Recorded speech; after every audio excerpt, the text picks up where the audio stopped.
জনগণ 1 নম্বরে চায় গণহত্যার বিচার। জনগণ 1 নম্বরে চায় গণহত্যার বিচার। 2 নম্বরে চায় অন্ন, বস্ত্র, চিকিৎসা, শিক্ষা, 4টি মৌলিক অধিকার। এই 4টি মৌলিক অধিকার যেন জনগণ ঠিক মতন পায়, প্রত্যেকটা জনগণ। এবং সংস্কার কমিশন যে গঠন করেছেন, এর মাধ্যমে সংস্কার হবে এটা, প্রত্যেকটা সেক্টরেই সংস্কার দরকার, কিন্তু সব থেকে বেশি সংস্কার হবে ভবিষ্যতে যেন এদেশের অর্থ সম্পদ চোরেরা যেন আর চুরি করতে না পারে এমন বিধি ব্যবস্থা বাস্তবায়ন করা, যে যেন চোরেরা আর এই সম্পদগুলো পরবর্তীতে আর চুরি করে বিদেশে পাচার করতে না পারে।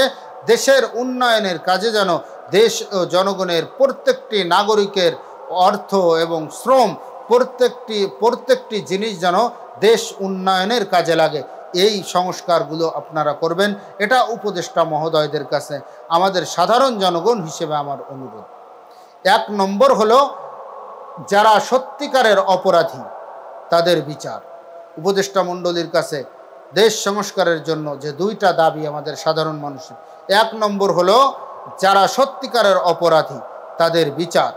2 নম্বর হলো দেশের যে সংস্কার করবেন, এই সংস্কারটা যেন একেবারে স্থায়ী সংস্কার হয়, অস্থায়ী সংস্কার যেন না হয়, যে আপনারা সংস্কার করে গেলেন, এরপর নির্বাচিত হয়ে আর এক সরকার আসলো, সেই সরকার এসে আপনাদের সংস্কার করা জিনিসটাকে আবার উল্টে পাল্টে সব নতুন করে আবার ওই ফ্যাসিস্টের কায়দায় সাজিয়ে নিল।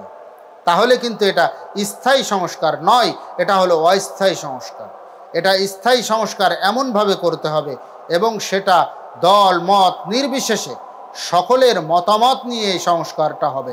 এই সংস্কারটা নিজের গায়ের জুত হবে না, গায়ের ইচ্ছা মতন হবে না, গায়ের জোরে হবে না।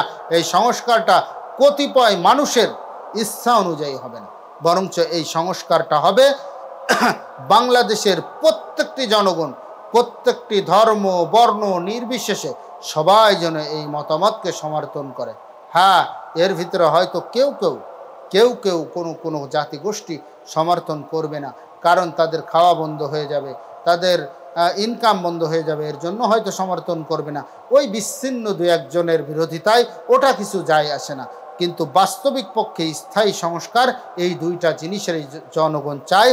1 নম্বরে হলো যারা সত্যিকারের অপরাধী তাদের বিচার, এবং 2 নম্বরে হলো জনগণের যে সত্যিকারের মৌলিক 4টি অধিকার, অন্ন, বস্ত্র, শিক্ষা, চিকিৎসা, এই 4টি মৌলিক অধিকার যেন জনগণ সঠিকভাবে পায়, এর একটা স্থায়ী সংস্কার করা এটা জনগণ চায়।